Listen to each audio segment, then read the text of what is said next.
Ils avaient vraiment envoyé une femme pour déplacer un semoir que 15 professionnels n'avaient pas réussi à faire bouger. Ils n'y étaient pas arrivés. Le millionnaire est sorti furieux de son Range Rover, ordonnant qu'on la renvoie immédiatement. Mais quand Isabelle a regardé la machine et a dit quelque chose qui a laissé tout le monde sans voix, le silence dans ce champ s'est dissipé. Abonnez-vous à la chaîne Moteur et Espoir et dites-nous dans les commentaires de quel coin de France ou du monde vous regardez cette histoire.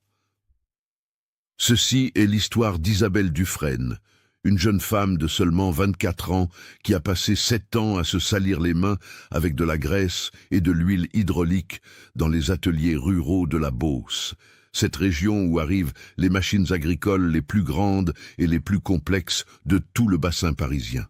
Mais Isabelle n'est pas comme les autres mécaniciens qui savent seulement changer des pièces en suivant des manuels. Cette jeune femme possède un don que très peu de gens dans tout le pays ont. Vous savez comment elle a appris? Pendant que d'autres jeunes de son âge étaient en soirée ou en vacances, Isabelle parcourait les exploitations pendant la période des moissons, suivant les mécaniciens itinérants comme une ombre assoiffée de connaissances. Chaque technicien qui passait par les ateliers, chaque spécialiste en machines lourdes, chaque vieux sage de la mécanique rurale lui enseignait quelque chose de différent. Et elle absorbait ses connaissances comme la terre sèche absorbe la pluie après des mois de sécheresse. Mais ce qui rend Isabelle spéciale, ce qui la différencie de n'importe quel autre mécanicien avec un diplôme d'ingénieur accroché au mur, c'est sa capacité presque magique à adapter et modifier des systèmes complexes. Quand une vieille machine doit continuer à fonctionner, mais que les pièces de rechange d'origine n'existent plus, quand un équipement doit opérer dans des conditions que le fabricant n'a jamais imaginées, c'est là qu'Isabelle brille de sa propre lumière. Elle pense différemment, vous comprenez? Elle voit des solutions là où d'autres ne voient que des problèmes impossibles. C'était un matin de mars, ce mois crucial où les producteurs de blé risquent toute leur récolte annuelle en seulement 10 ou 15 jours de semis. Le ciel menaçait de pluie, et dans les plaines françaises, quand le temps dit que c'est le moment de semer, il n'y a pas de place pour les erreurs ni les retards. Chaque heure perdue peut signifier des milliers et des milliers d'euros qui s'évaporent comme la rosée sous le soleil de midi. Le téléphone de l'atelier a sonné avec cette urgence que tout le monde connaît, ce désespoir qui fait trembler la voix de celui qui appelle. C'était le domaine des Trois Chênes, une de ces propriétés gigantesques qui semblent ne pas avoir de fin. 3000 hectares de terre fertile attendant les semences. Le problème était grave, extrêmement grave. Leur semoir de précision, un John Deere DB120, une machine qui coûte 780 000 euros, était complètement bloqué au milieu du champ. Et ce n'était pas n'importe quel semoir, c'était le seul capable de semer 1000 hectares dans le temps que le climat leur offrait comme fenêtre. Le propriétaire de cette vaste étendue de terre s'appelle Philippe Beaumont, un homme de 58 ans qui a hérité de son empire, non pas grâce à son talent, mais grâce au nom de famille qu'il porte. 12 000 hectares, répartis sur 3 départements, plus du bétail et des propriétés à Paris. Philippe est l'un de ces hommes qui croient que l'argent sur leur compte en banque leur donne le droit de mépriser quiconque n'appartient pas à leur cercle d'élite rurale. Un homme habitué à ce que tout le monde lui dise « Oui, monsieur Beaumont » et « Comme vous l'ordonnez, monsieur Beaumont ». Pendant 48 heures, Philippe avait convoqué 15 professionnels différents. Des agronomes avec des masters de grandes écoles, des techniciens spécialisés qui facturèrent des fortunes de l'heure, y compris 2 ingénieurs que John Deere elle-même avait envoyés par avion depuis leur siège européen. 15 hommes avec des diplômes, des certifications et des années d'expérience. Et vous savez quoi? Aucun d'entre eux, absolument aucun, n'avait pu comprendre ce qui n'allait pas avec cette machine de 18 tonnes partiellement enfoncée dans la boue. Pendant ce temps, l'horloge continuait de tourner. Chaque heure de retard signifiait une perte de 3 000 euros. Les nuages s'accumulaient à l'horizon, menaçant des pluies qui rendraient les semis impossibles pendant des semaines. La pression était immense, suffocante. Quand le gérant de l'atelier a reçu cet appel d'urgence, il savait exactement qui envoyer. Il n'a pas hésité une seule seconde. « Isabelle !» a-t-il dit avec cette certitude qui révèle le vrai talent quand on est près de lui. Alors, ce matin-là, tandis que le soleil commençait à réchauffer la terre humide de la Beauce, Isabelle est montée dans sa camionnette chargée de ses outils spéciaux, ceux qu'elle avait elle-même modifiés et adaptés pour des situations extrêmes, et elle a conduit pendant 2 heures sur les routes de campagne jusqu'au domaine des Trois Chênes. Ce qu'Isabelle ne savait pas, ce dont personne ne l'avait prévenu pendant qu'elle conduisait sur ces routes interminables bordées de champs verts, c'est qu'elle était sur le point d'affronter quelque chose de bien plus difficile que n'importe quelle machine bloquée. Elle allait affronter le mépris, la moquerie et l'humiliation systématique d'hommes qui croient qu'une jeune femme n'a pas sa place dans le monde des machines lourdes. Quand sa camionnette est apparue sur le chemin d'accès au domaine, soulevant un nuage de poussière dans le soleil du matin, plus de 20 ouvriers agricoles étaient rassemblés près du champ où se trouvait le semoir inutile. Les 15 techniciens qui avaient échoué étaient aussi encore là, certains fumant des cigarettes avec des expressions de défaite, d'autres révisant encore et encore leur manuel comme si les réponses allaient apparaître magiquement entre les pages. Et l'attendant là, avec un sourire cruel qui n'augurait rien de bon, se trouvait Gérard Morel. Gérard Morel était exactement le type d'homme qu'on trouve trop souvent dans la France rurale. 45 ans de muscles endurcis par le travail physique, la peau marquée par le soleil impitoyable des plaines, et le cœur durci par des années à croire que sa façon de voir le monde était la seule correcte. Il était contremaître des Trois Chênes depuis 16 ans. Et pendant tout ce temps, il n'avait jamais vu une femme faire ce qu'il considérait comme du vrai travail. Avant même qu'Isabelle puisse ouvrir la porte de sa camionnette, Gérard marchait déjà vers elle avec l'attitude de quelqu'un qui venait remettre les choses en ordre. Il portait sa casquette usée, ses bottes de travail couvertes de boue séchée, et cette expression de mépris qu'il n'essayait pas de cacher une seule seconde. « Écoutez tous !» a crié Gérard, et sa voix rauque a coupé l'air du matin comme un couteau. Les 20 ouvriers agricoles qui étaient dispersés dans la zone se sont immédiatement retournés. Les 15 techniciens ont aussi levé les yeux de leurs manuels et équipements. « Venez voir ça, vous n'allez pas croire ce que l'atelier nous a envoyé. » Isabelle est descendue de la camionnette avec des mouvements calmes et délibérés. Elle portait sa combinaison de travail bleu marine, la même qu'elle portait tous les jours à l'atelier, avec quelques taches de graisse qu'aucun lavage n'avait pu complètement enlever. Ses cheveux foncés étaient attachés en queue de cheval pratique, et elle portait sa caisse à outils spécialisée avec la même naturalité que d'autres portent un sac. « Regardez bien !» a continué Gérard, sa voix maintenant chargée d'un sarcasme si dense qu'on pouvait presque le toucher. Donc 15 professionnels, des vrais hommes avec des années d'expérience, n'ont pas pu résoudre notre problème, et l'atelier a décidé de nous envoyer ça. Il a fait une pause dramatique, laissant tout le monde regarder Isabelle. Une gamine qui ne pourrait probablement même pas soulever une clé dynamométrique. Des rires, peu nombreux mais suffisants. Quelques-uns des ouvriers les plus jeunes ont ri. Ceux qui n'avaient pas encore appris que la cruauté gratuite ne révèle que la mesquinerie de celui qui l'exerce. Les techniciens incompétents ont échangé des regards gênés, certains ressentant du soulagement que le centre d'attention ne soit plus sur leurs propres échecs. Isabelle n'a pas répondu. Son expression n'a même pas changé.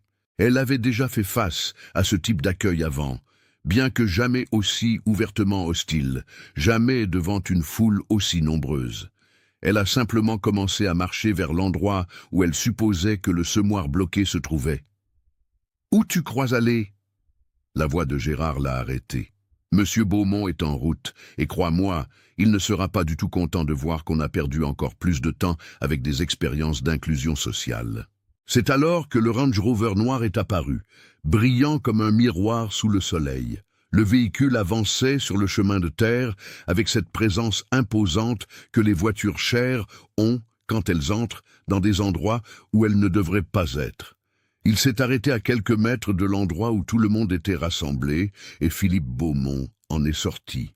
Philippe était un homme grand, aux épaules larges, qui avait été musclé, mais qui commençait maintenant à montrer les effets d'une vie confortable. Il portait des vêtements de campagne chers, ces marques qui coûtent ce qu'un ouvrier agricole gagne en 3 mois. Ses bottes étaient en cuir italien, impeccable. Son visage montrait cette expression d'insatisfaction perpétuelle de quelqu'un qui n'a jamais eu à se soucier de rien. Ses yeux ont parcouru la scène et se sont arrêtés sur Isabelle. Pendant un instant, il n'y a eu que du silence. Puis Philippe a sorti son téléphone et a composé un numéro avec des doigts qui tremblèrent de rage contenue. « C'est quoi cette plaisanterie ?» a-t-il rugi au téléphone sans même dire bonjour. Toute la place pouvait entendre sa voix. « Je vous ai dit de m'envoyer votre meilleur mécanicien disponible et vous m'envoyez une gamine. C'est une blague ?» De l'autre côté de la ligne, la voix du gérant de l'atelier essayait d'expliquer quelque chose, mais Philippe ne voulait pas écouter d'explication. « Je me fiche de votre opinion, je me fiche du nombre de moteurs elle a réparés dans son petit atelier. » La voix de Philippe augmentait de volume à chaque mot. « J'ai ici 15 professionnels qui n'ont pas pu résoudre ça. Et vous croyez que cette fille va faire quelque chose de différent? Chaque heure qui passe me coûte 3 000 €. 3 000. Il a raccroché avec tant de force qu'il a failli casser le téléphone. Il s'est tourné vers Gérard, le visage rouge de fureur. « Renvoyez-la maintenant, je ne vais pas perdre une minute de plus avec ça. » Mais alors Gérard a eu une idée de méchanceté cruelle, de celles qui ne viennent qu'aux hommes qui prennent plaisir à la souffrance des autres. Un sourire lent s'est dessiné sur son visage tanné par le temps. « Monsieur Beaumont », a-t-il dit avec cette voix qu'il utilisait quand il voulait paraître raisonnable, « puisque mademoiselle s'est donné la peine de venir jusqu'ici, pourquoi ne pas la laisser essayer? Ce sera éducatif. » Philippe l'a regardé avec curiosité, commençant à comprendre où Gérard voulait en venir. « Pensez-y », a continué le contremaître, son sourire s'élargissant. « Tous ces gars ici pourront voir de leurs propres yeux pourquoi les femmes n'ont pas leur place dans ce type de travail. Ce sera une leçon pratique, pour ainsi dire. » La cruauté de la proposition était évidente pour tous. Il ne s'agissait pas de donner une chance à Isabelle.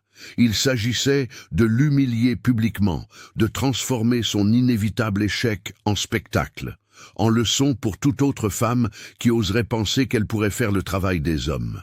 Philippe a considéré l'idée un moment, puis il a acquiescé lentement. Un sourire a aussi apparu sur son visage, un sourire qui n'avait rien de joyeux. « D'accord », a-t-il dit, et sa voix semblait maintenant presque amusée. « Laissez-la essayer, j'ai besoin de voir ça. » Gérard s'est tourné vers Isabelle avec une expression triomphante. « Écoute bien, ma petite, je vais te donner l'opportunité de montrer à tous ces hommes rassemblés ici, des hommes avec des années d'expérience, comment une petite femme comme toi résout un problème que même 15 agronomes diplômés n'ont pas pu résoudre. » Il tournait autour d'Isabelle en parlant, comme un prédateur qui encercle sa proie. Les ouvriers ont formé un demi-cercle, certains mal à l'aise mais n'osant rien dire, d'autres clairement amusés par le spectacle promis. « Et quand tu échoueras, et crois-moi, tu vas échouer, » a continué Gérard, « tu vas faire quelque chose pour moi. Tu vas te tenir debout ici, devant tout le monde, et tu vas t'excuser. Tu vas t'excuser de nous avoir fait perdre du temps. Tu vas admettre à voix haute, pour que tout le monde entende, que le travail dur, le vrai travail, n'est pas fait pour les femmes. Gérard, apporte-moi une chaise, a ordonné Philippe, s'installant clairement pour profiter du spectacle. Ça va être amusant. Un des ouvriers a couru chercher une chaise pliante dans le Range Rover de Philippe et l'a placée à une distance parfaite pour l'observation. Philippe s'est assis avec l'élégance de quelqu'un qui s'installe dans une loge de théâtre. « Il y a une autre chose, » a ajouté Philippe, reprenant son téléphone. « Que quelqu'un filme ça. Je veux des preuves de pourquoi je n'embauche jamais de femmes pour des services techniques sur mes propriétés. Ça servira de référence pour l'avenir. » Un des techniciens les plus jeunes, mal à l'aise mais n'osant pas désobéir, a sorti son téléphone et a commencé à filmer. Le cercle d'hommes s'est refermé encore plus autour de la zone. Le silence était lourd, expectatif. Certains regardaient Isabelle avec pitié, d'autres avec une curiosité morbide, d'autres encore avec ce plaisir sombre de celui qui est sur le point de témoin de l'humiliation d'autrui. Et au centre de tout cela se trouvait Isabelle Dufresne, une jeune femme de 24 ans qui venait de conduire 2 heures pour arriver là, portant des connaissances qu'aucun de ces hommes ne pouvait même imaginer, et qui maintenant faisait face non seulement à un défi technique, mais à quelque chose de bien pire. Le poids de l'humiliation publique, du mépris systématique, de la moquerie organisée. Gérard a pointé vers le champ où le gigantesque semoir était partiellement enfoncé dans le sol humide. 18 tonnes de métal et de technologie complètement inutiles à ce moment. « Voilà ton défi, ma petite », a-t-il dit, sa voix chargée de venin. Le semoir que 15 professionnels n'ont pas pu faire bouger. Allez, montre-nous de quoi tu es capable. Les commentaires ont commencé immédiatement parmi les spectateurs. Je parie 100 € qu'elle ne tient pas 10 minutes avant d'admettre qu'elle ne peut pas. Regarde comment elle porte cette caisse à outils. Elle n'a même pas la force dans les bras. C'est ridicule. On perd du temps pendant que les nuages s'accumulent. Monsieur Beaumont devrait faire payer l'atelier pour les heures perdues avec cette farce. Isabelle a tout entendu, chaque mot, chaque rire, chaque commentaire méprisant. Et à l'intérieur d'elle, quelque chose qui était dormant depuis longtemps a commencé à s'éveiller. Ce n'était pas exactement de la colère, c'était quelque chose de plus profond. C'était la détermination de toute femme qui a dû prouver sa valeur 2, 3, 10 fois plus que n'importe quel homme, pour être considérée ne serait-ce que moyennement compétente. Elle a marché vers le semoir d'un pas ferme, sa caisse à outils se balançant légèrement à chaque mouvement, la boue humide rentrant dans ses bottes, faisant de chaque pas un petit effort supplémentaire. Derrière elle, les rires et les commentaires continuaient. Une symphonie cruelle de mépris et de préjugés. Quand elle est arrivée à la gigantesque machine, elle s'est arrêtée. Elle n'a encore rien touché, elle a seulement observé. Ses yeux ont parcouru chaque centimètre du John Deere DB120, des roues arrière partiellement enfoncées au système de bras de levage étendu, du réservoir de semences jusqu'à la cabine de contrôle. Et alors, sans même avoir posé une main sur la machine, sans avoir ouvert un seul panneau d'accès, sans avoir connecté un seul équipement de diagnostic, Isabelle a commencé à parler. Ce qui s'est passé ensuite était quelque chose qu'aucun des présents ne s'attendait à voir. Isabelle n'a pas commencé à démonter des pièces au hasard comme les techniciens précédents. Elle n'a pas sorti d'équipement de diagnostic informatisé comme les ingénieurs de John Deere. Elle n'a pas ouvert de manuel technique cherchant des réponses dans les pages imprimées. Au lieu de cela, simplement, elle a commencé à parler.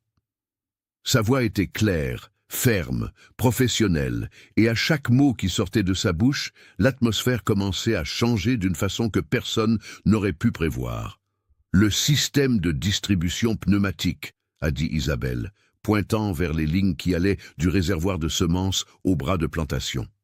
Il fonctionne avec une pression asymétrique. Les lignes du côté gauche fonctionnent à 120 PSI, tandis que celles du côté droit atteignent à peine 85. Cette différence de 35 PSI crée une distribution de poids inégale qui déstabilise toute la structure. Les 15 techniciens qui avaient échoué ont commencé à s'échanger des regards. Certains ont froncé les sourcils, d'autres ont sorti leur propre jauge de pression, voulant vérifier ce qu'elle venait de dire sans même avoir connecté un seul instrument. Mais Isabelle n'avait pas fini. En fait, elle n'avait même pas vraiment commencé. Le cylindre hydraulique maître du mécanisme de profondeur, a-t-elle continué, se déplaçant autour de la machine avec une confiance qui contrastait brutalement avec la maladresse des techniciens précédents. Il présente une fissure interne qui n'est pas visible de l'extérieur. Vous pouvez voir ici, elle a pointé un endroit spécifique près de l'essieu central, comment l'huile hydraulique s'infiltre dans la chambre de compensation au lieu de maintenir la pression dans le piston principal. C'est pour ça que le système de profondeur ne répond pas aux commandes du panneau de contrôle. Les ingénieurs de John Deere ont fait un pas en avant, plissant les yeux. C'était exactement le type de défaut qu'ils soupçonnaient, mais qu'ils n'avaient pas pu confirmer. Comment diable cette femme l'avait-elle identifié sans même ouvrir le compartiment hydraulique? Gérard, se levant de la chaise où Philippe l'observait, a ressenti pour la première fois un léger malaise, mais il l'a vite chassé. Parler, c'est facile. N'importe qui peut mémoriser des termes techniques. Ce qui compte, c'est de résoudre le problème. Et ça, elle ne pourra pas. Le différentiel des roues arrière, a continué Isabelle, maintenant accroupie à côté d'une des énormes roues enfoncées dans la boue. Il est bloqué en position de verrouillage complet parce que le capteur de charge a détecté un poids inégal dû à l'enfoncement progressif dans le sol humide. Le système de sécurité a activé le mode d'urgence. Et c'est pour ça que même s'ils essaient de déplacer la machine depuis la cabine, le différentiel ne permet la rotation indépendante d'aucune roue. Le silence, maintenant, était différent. Ce n'était plus le silence moqueur de celui qui attend de témoin d'un échec. C'était le silence de l'inconfort de celui qui commence à réaliser qu'il est en train de témoin de quelque chose de complètement inattendu. Tout ça, a dit l'un des agronomes incrédules, vous l'avez diagnostiqué sans connecter aucun équipement? Isabelle s'est relevée, s'essuyant les mains sur sa combinaison. Je travaille avec des machines agricoles lourdes depuis 7 ans. Après un certain temps, on apprend à lire les signes. Attendez, est intervenu un autre technicien, son orgueil blessé le faisant parler plus agressivement que nécessaire. N'importe qui peut inventer des diagnostics compliqués. Ce qui compte, c'est si vous pouvez faire quelque chose à ce sujet, et j'en doute fort que... Je n'ai pas terminé, a interrompu Isabelle, et il y avait quelque chose dans son ton qui a fait que l'homme a immédiatement fermé la bouche. Elle s'est dirigée vers le panneau de contrôle dans la cabine du semoir, a monté agilement les marches métalliques et s'est assise dans le siège de l'opérateur.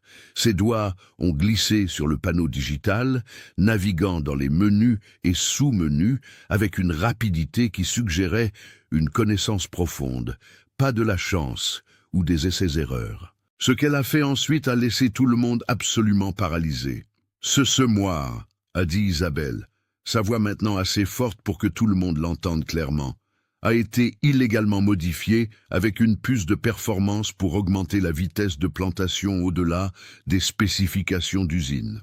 Le monde a semblé s'arrêter.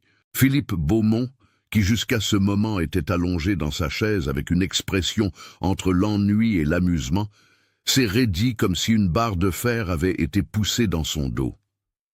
La modification, a continué Isabelle, descendant de la cabine et tenant une petite unité de contrôle qu'elle avait extraite du panneau. Elle est ici. Ce module de remplacement est configuré pour forcer le système hydraulique à fonctionner à 130% de sa capacité nominale. Dans des conditions normales, sur un terrain plat et sec, il peut semer 20% plus vite.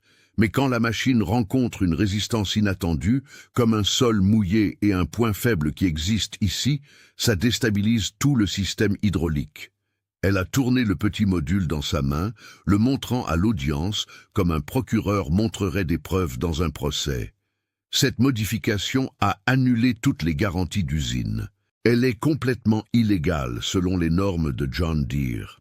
Et c'est exactement pour ça que ce semoir de 780 000 € est maintenant enfoncé et inutile au milieu du champ.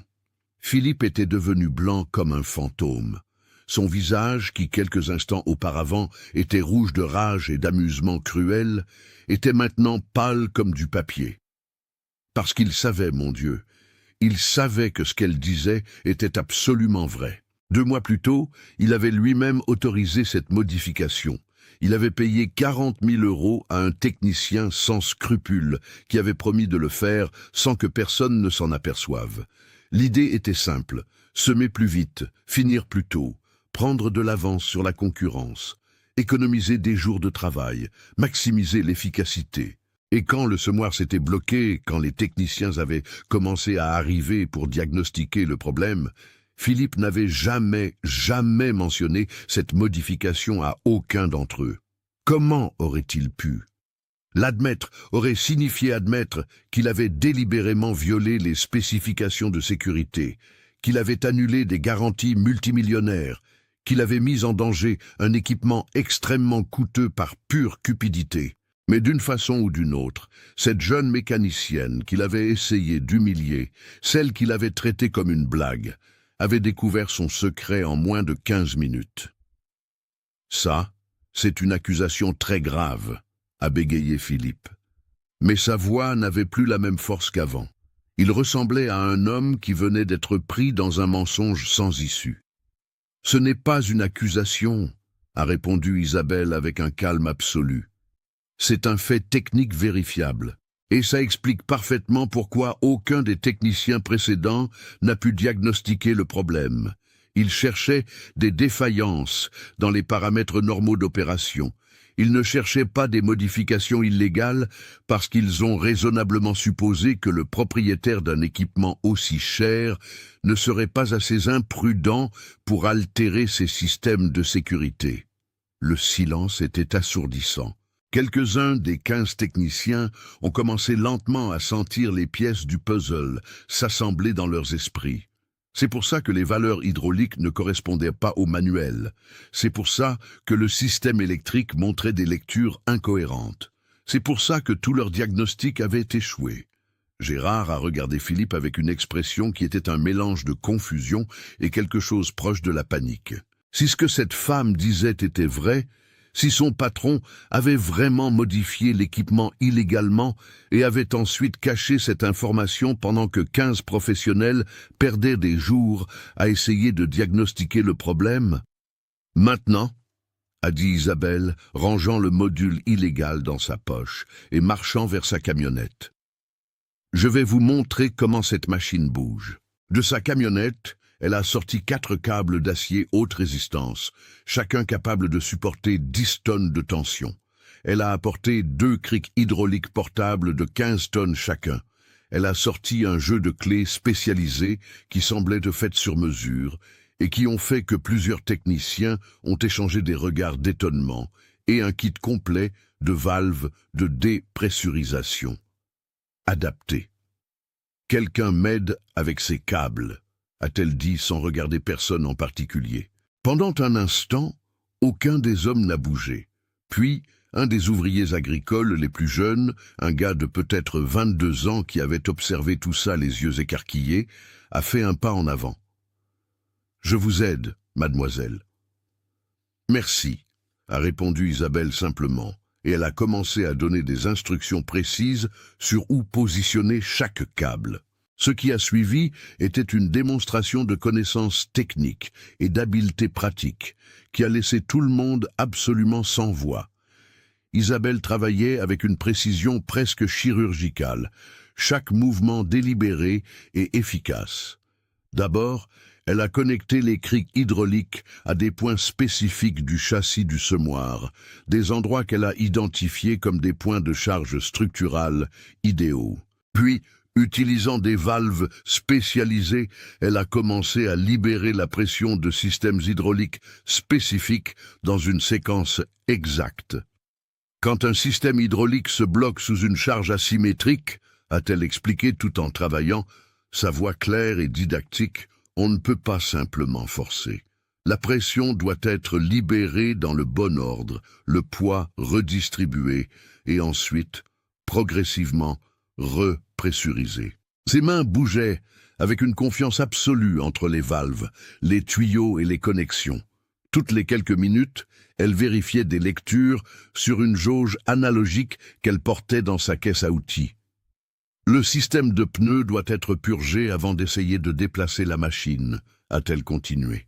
S'ils essaient de la déplacer avec les lignes encore pressurisées de façon asymétrique, ils vont rompre les joints internes et transformer un problème de 10 000 € en un de 50 000. Un des ingénieurs de John Deere s'est approché, observant fasciné.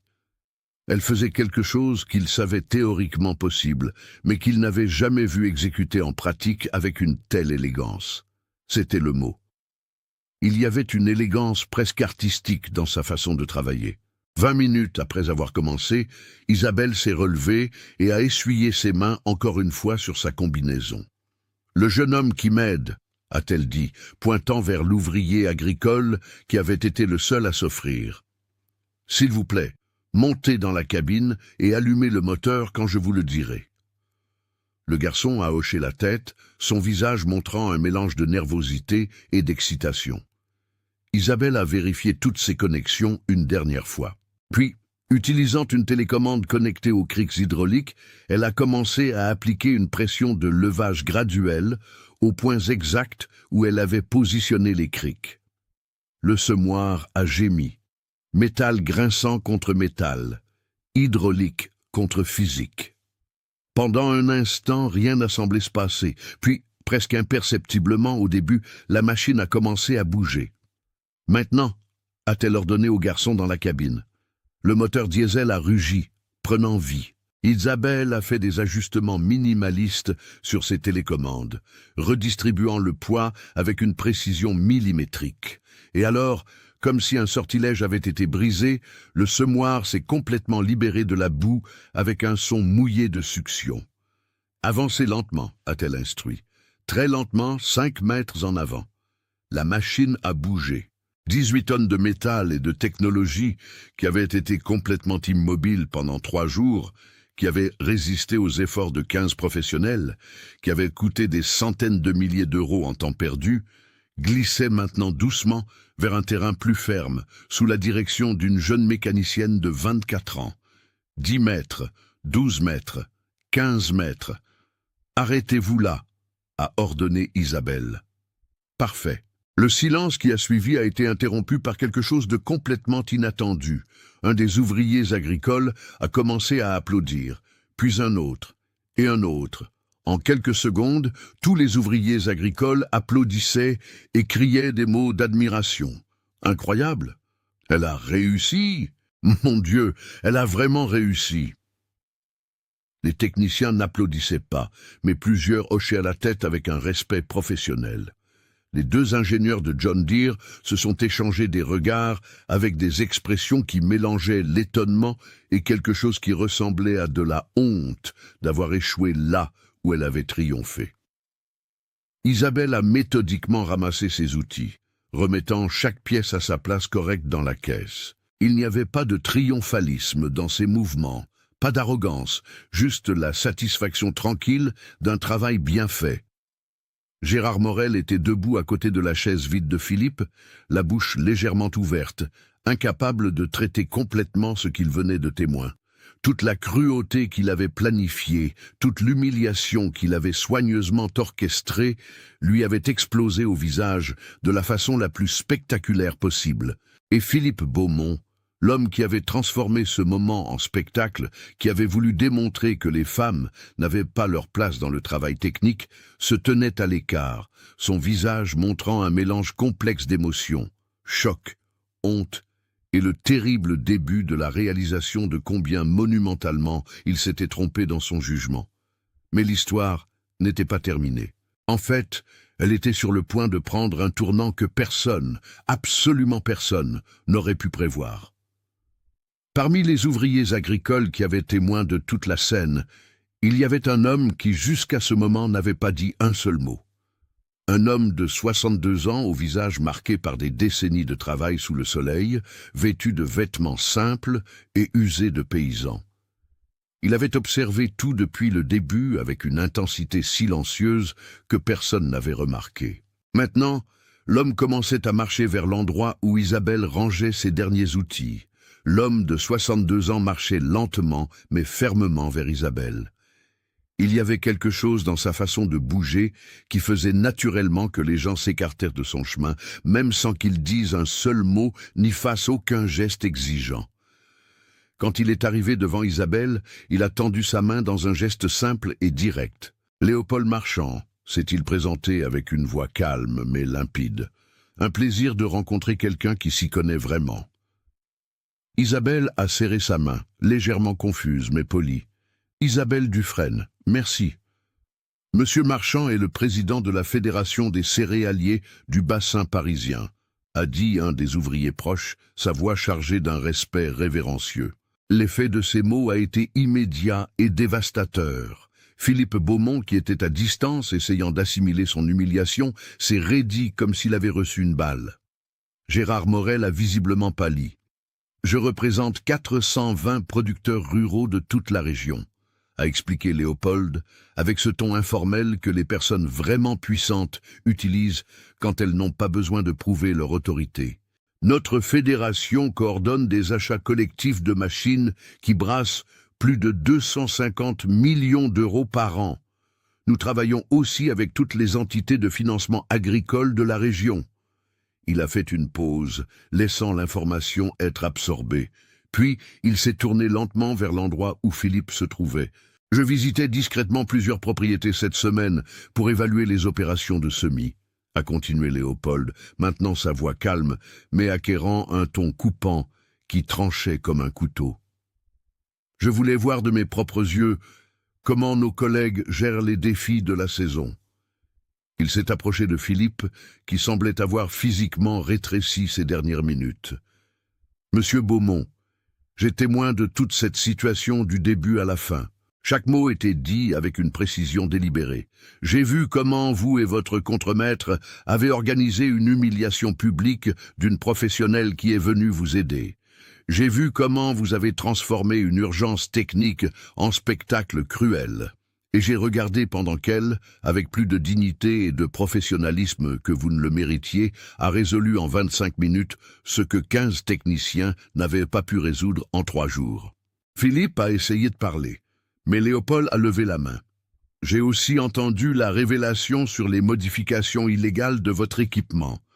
Des modifications que vous avez délibérément cachées aux professionnels que vous avez appelés à l'aide, gaspillant leur temps et endommageant leur réputation professionnelle quand ils n'ont pas pu diagnostiquer un problème que vous-même aviez créé et caché. » Le visage de Philippe avait maintenant la couleur du papier mâché. « Avec effet immédiat », a déclaré Léopold, sa voix portant une autorité finale. « Le domaine des 3 chaînes est exclu de tous les consortiums d'achat groupés de notre fédération. Je recommanderai aussi personnellement à toutes les entités de financement agricole avec lesquelles nous travaillons de reconsidérer leurs lignes de crédit pour des propriétés qui démontrent des pratiques discriminatoires systématiques et des modifications illégales d'équipements de sécurité. » Le silence était absolu. Tout le monde comprenait exactement ce que cela signifiait. Sans accès au consortium d'achat, Philippe perdrait d'énormes réductions sur les machines et les fournitures. Sans ligne de crédit favorable, ces opérations deviendraient financièrement insoutenables. Les pertes pourraient facilement dépasser 2 millions d'euros par an. « Monsieur Marchand, s'il vous plaît. » La voix de Philippe était presque un gémissement étouffé. C'était un malentendu. « Je n'avais pas l'intention... » « Malentendu » Léopold l'a interrompu brusquement. « C'était une cruauté délibérée et calculée. Et d'après mon expérience, monsieur Beaumont, la cruauté inutile révèle toujours le vrai caractère d'une personne. » Puis Léopold s'est tourné vers Isabelle et son expression s'est complètement adoucie. « Mademoiselle Dufresne, je vous cherche depuis 2 ans. J'ai besoin de quelqu'un avec exactement vos compétences. J'ai besoin d'une superviseure de support technique pour notre fédération. Quelqu'un qui peut coordonner la maintenance préventive et la formation pour 420 propriétés associées. » Il a fait une pause, la laissant traiter ce qui se passait. « Le salaire est de 5 500 € par mois, plus des avantages complets, un véhicule personnel et un budget pour monter votre propre équipe de techniciens. Le travail impliquerait des voyages à travers la région. Mais vous auriez une autonomie totale pour organiser votre temps et vos méthodes. » Isabelle a cligné des yeux, clairement surprise. C'était plus du triple de ce qu'elle gagnait actuellement à l'atelier. « J'aurais besoin d'y réfléchir. » « Bien sûr, » Léopold a hoché la tête avec compréhension. « Prenez tout le temps dont vous avez besoin. Voici ma carte. Appelez-moi quand vous serez prête à discuter des détails. » C'est alors que Philippe, voyant son monde s'effondrer à cause de sa propre arrogance et désespéré de trouver un chemin vers le salut, a fait quelque chose qui a surpris tout le monde. « Attendez, Sa voix sonnait presque hystérique. « Mademoiselle Dufresne, je vous offre le double, le triple de ce que Monsieur Marchand offre. Vous travailleriez exclusivement pour mes propriétés.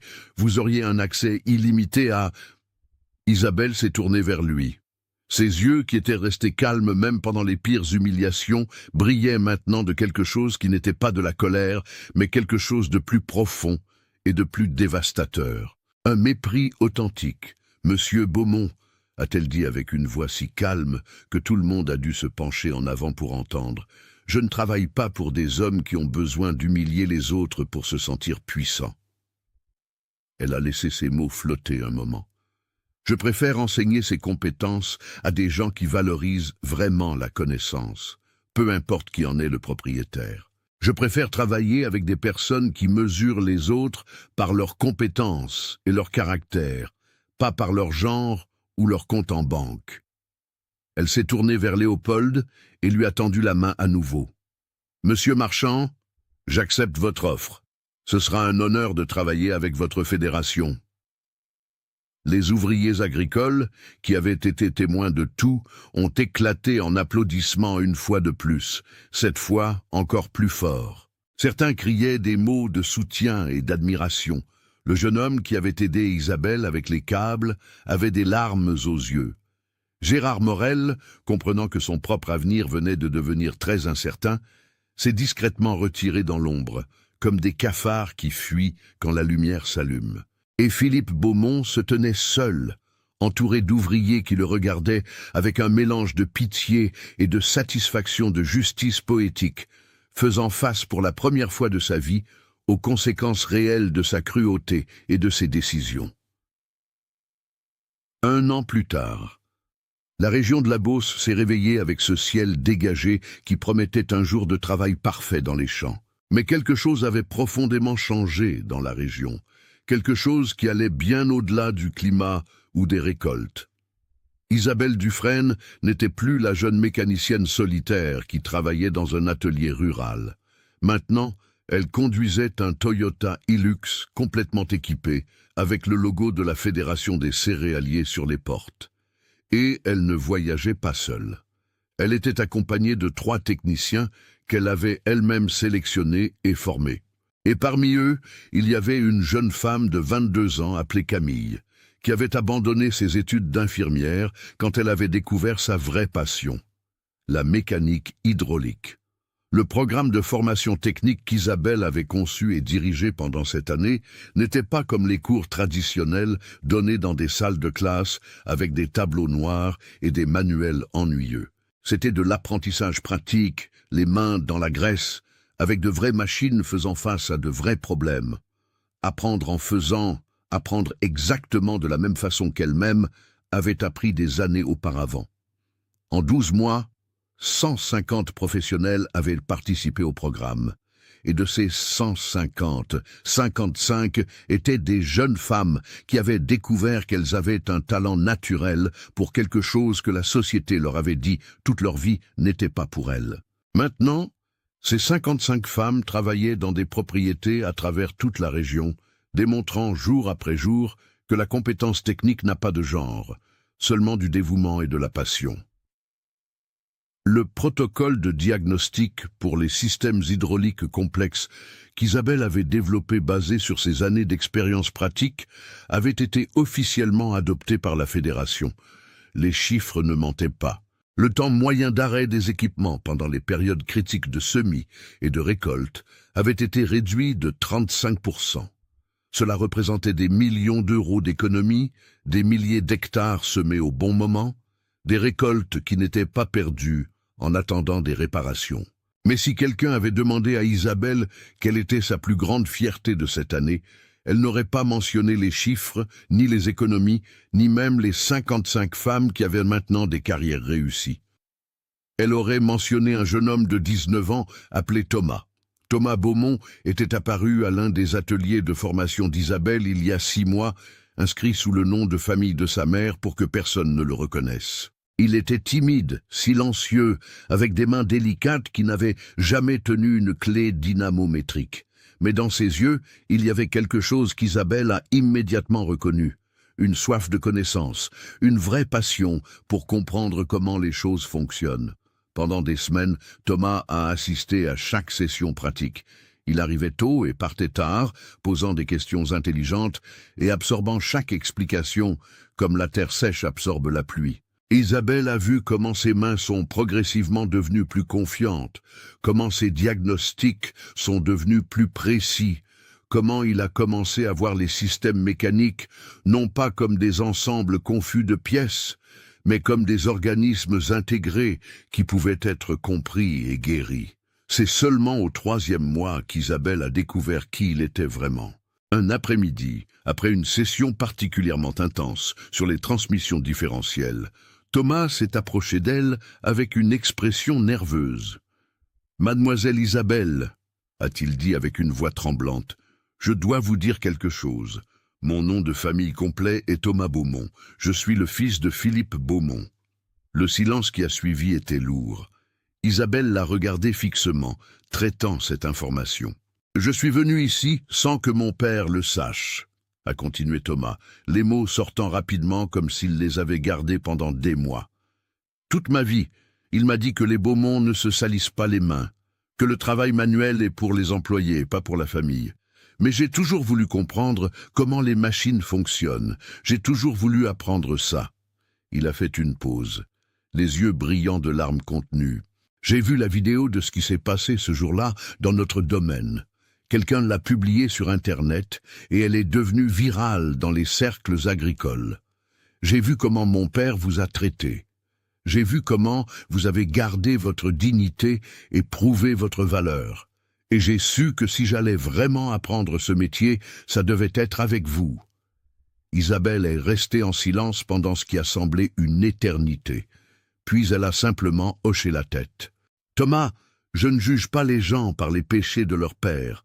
Je te juge par ton effort, ton attitude et ton talent. Et jusqu'ici, tu as montré que tu as les trois en abondance. Tu es toujours le bienvenu dans mon programme. » Cette conversation avait eu lieu il y a 3 mois. Et maintenant, ce matin parfait venant des plaines de la Beauce, Isabelle se dirigeait vers une démonstration pratique spéciale, où Thomas serait l'opérateur principal d'un nouveau semoir qui devait être calibré et testé. Ce qu'Isabelle ne savait pas, c'est que Philippe Beaumont avait découvert où était son fils. Quand Isabelle et son équipe sont arrivés au champ de démonstration, ils ont trouvé quelque chose d'inattendu. Philippe était là debout à côté de son Range Rover, mais quelque chose en lui était différent. Il ne portait plus les vêtements de campagne chers et ostentatoires. Il portait un jean simple et une chemise de travail. Sa posture n'était plus arrogante. Il semblait plus petit, d'une façon plus humaine. Thomas, en voyant son père, a pâli. « Papa, je peux t'expliquer. » Philippe ne l'a pas interrompu. Sa voix était étonnamment douce. « Tu n'as rien à expliquer. » Il s'est approché lentement de l'endroit où se trouvait Isabelle, qui le regardait avec une expression prudente mais pas hostile. « Mademoiselle Dufresne, » a commencé Philippe, et pour la première fois depuis qu'elle le connaissait, Isabelle a entendu une authentique humilité dans sa voix. « Je suis venu vous demander quelque chose. Je veux voir mon fils travailler. Je veux voir ce qu'il a appris. » Isabelle a étudié son visage pendant un long moment, puis elle a brièvement hoché la tête. « D'accord, vous pouvez rester et observer. » Ce que Philippe a témoin pendant les 2 heures suivantes a été une révélation qui a ébranlé les fondations de tout ce en quoi il avait cru pendant 58 ans. Il a vu son fils, ce garçon qu'il considérait trop délicat pour le travail de terrain, opérer un semoir de précision avec une maîtrise croissante. Il a vu comment Thomas diagnostiquait de petits problèmes dans le système hydraulique en utilisant la même méthodologie qu'Isabelle lui avait enseignée. Il a vu comment les mains de son fils, celles sur lesquelles il avait toujours insisté pour qu'elles restent propres, étaient tachées de graisse et d'huile, et comment son fils n'avait jamais semblé aussi fier. Il a regardé Isabelle enseigner avec une patience infinie, comment elle corrigeait les erreurs sans humilier, comment elle célébrait chaque petit succès de ses élèves. Comment Camille, une des jeunes femmes du programme, expliquait des concepts complexes de pression hydraulique à d'autres étudiants avec une confiance qui rivalisait avec celle de n'importe quel ingénieur qu'il avait jamais connu. Et quelque chose, à l'intérieur de Philippe Beaumont, quelque chose qui avait été rigide et fermé pendant des décennies, a commencé à se fissurer et finalement à se briser. Quand la session s'est terminée, Thomas s'est approché de son père avec une expression défensive, prêt pour une confrontation. Mais Philippe l'a simplement serré dans ses bras fort et longtemps, d'une façon dont il ne l'avait pas serré depuis que le garçon était petit. « Tu as du talent, fils !» a murmuré Philippe, sa voix étranglée par l'émotion. « Un vrai talent. Et je suis désolé, vraiment désolé de t'avoir nié ça pendant si longtemps. » Puis il s'est tourné vers Isabelle, et ce qu'il a fait ensuite a surpris tous les présents. Il a enlevé sa casquette et l'a tenue devant sa poitrine dans un geste de respect absolu. « Mademoiselle Dufresne, je ne suis pas ici pour demander pardon parce que je sais que je ne le mérite pas. Mes actions ce jour-là étaient impardonnables, mais je suis venu vous demander quelque chose de différent. » Il a pris une profonde inspiration. « Laissez-moi vous aider. Laissez-moi soutenir votre programme. » Isabelle l'a regardé avec un scepticisme évident. « Monsieur Beaumont, s'il vous plaît, écoutez-moi, » a continué Philippe rapidement. « J'ai beaucoup perdu cette année. J'ai dû vendre 2 de mes 3 propriétés pour payer mes dettes. Ma réputation est ruinée. Et la faute est la mienne, entièrement la mienne. Mais au milieu de tout ça, j'ai eu beaucoup de temps pour réfléchir, pour bien réfléchir sur qui j'ai été et ce que j'ai valorisé. » Il a fait une pause, choisissant ses mots soigneusement. « Je veux créer un fonds de bourse pour les jeunes ruraux, hommes et femmes, qui veulent apprendre la mécanique agricole, mais n'ont pas les moyens. 60 bourses complètes par an, couvrant la formation, les outils et le soutien pendant la période d'apprentissage. » Un des ingénieurs a fait un rapide calcul mental. « Monsieur Beaumont, ça coûterait 300 000 € par an. »« Je sais, » a dit Philippe. « C'est presque tout ce qu'il me reste après avoir payé mes dettes. Mais c'est la bonne chose à faire. C'est le minimum que je puisse faire. » Isabelle ne s'est pas immédiatement prononcée. Elle a fait quelques pas, regardant vers l'horizon, vers le bord interminable de la Beauce où le soleil commençait à s'incliner vers le coucher. Finalement, elle s'est retournée. « Monsieur Beaumont, j'accepte votre soutien, mais à une condition. Vous remettrez personnellement chaque bourse. Vous regarderez chaque jeune dans les yeux et vous leur direz pourquoi vous faites ça. Vous raconterez votre histoire, vos erreurs et ce que vous avez appris. Parce que la vraie éducation n'est pas seulement technique, c'est aussi les valeurs, le respect, la reconnaissance du talent, là où il existe. » Philippe a hoché la tête, les larmes coulant sur son visage tanné par le temps. « Je le ferai, vous avez ma parole. » Et c'est ainsi qu'un an après ce jour d'humiliation et de révélation, l'homme qui avait essayé de prouver que les femmes n'avaient pas leur place dans le travail technique est devenu l'un des plus grands défenseurs d'un programme qui transformait des vies et renversait les barrières de genre à travers toute la région. Thomas Beaumont a continué sa formation et 6 mois plus tard, il finirait par devenir l'un des techniciens les plus prometteurs du programme, ouvrant son propre atelier de réparation où il a délibérément embauché et formé plus de mécaniciennes. Et quant à Isabelle Dufresne, elle a continué à faire ce qu'elle faisait de mieux, voir le potentiel là où d'autres ne voyaient que des limitations, enseigner avec patience là où d'autres critiquaient cruellement, et démontrer jour après jour que le vrai talent ne connaît pas de frontières de genre, de classe ou de préjugés. Parce qu'à la fin, mes chers amis, les histoires les plus puissantes ne parlent pas de vengeance ou de punition. Elles parlent de transformation, de comment même les cœurs les plus durs peuvent s'adoucir quand ils sont confrontés à la réalité, avec les conséquences de leur propre choix, et de comment la dignité et la compétence, combinées avec la volonté d'enseigner et de pardonner, peuvent changer non seulement des vies individuelles, mais des communautés entières. Et c'est une leçon qui vaut plus que n'importe quel semoir, n'importe quel champ, n'importe quelle fortune. Ah, si cette histoire vous a touché, n'oubliez pas de vous abonner à Moteur et Espoir, de liker cette vidéo et de nous dire dans les commentaires de quelle région vous nous regardez. À très bientôt pour une nouvelle histoire.